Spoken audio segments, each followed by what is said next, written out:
శోధనలు పరీక్షలు జీవితంలో కలుగుచున్నప్పుడు అరుదైనది జరిగిందని అనుకోకండి.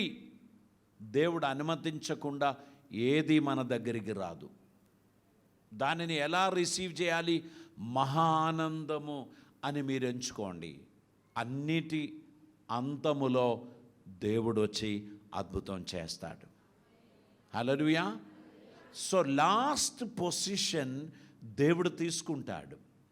మన యాటిట్యూడ్ ఎలా ఉంటుందనేది ఆయన చూస్తూ ఉంటాడు. సమస్యలు కలుగుచున్నాడు మొగం మార్చుకొని అరుపులు కేకలు వేసి నిందలు మోపి దేవుని దూషిస్తూ సనిగేటువంటి వారికి దూరం పెరుగుతుంది. వారు ఇంకా చాలా దూరం వెళ్ళాలి బ్లెస్సింగ్స్ పొందడానికి. స్తుతి చెల్లించు వారికి, స్తోత్రం చెల్లించు వారికి, కృతజ్ఞత చెల్లించు వారికి ఆయన బ్లెస్సింగ్స్ను దగ్గరికి తీసుకొస్తాడు. దేవునికి స్తోత్రం. నీవు పొందుచున్న వాటిలో దేవునికి కృతజ్ఞత తెలియపరిచినట్లయితే నీ పరీక్షా సమయం తక్కువ చేస్తాడు, నీ శోధనల సమయం తక్కువ చేస్తాడు. నిన్ను ఒంటరిగా విడిచిపెట్టకుండా దేవుడు నీకు తోడుగా ఉంటాడు.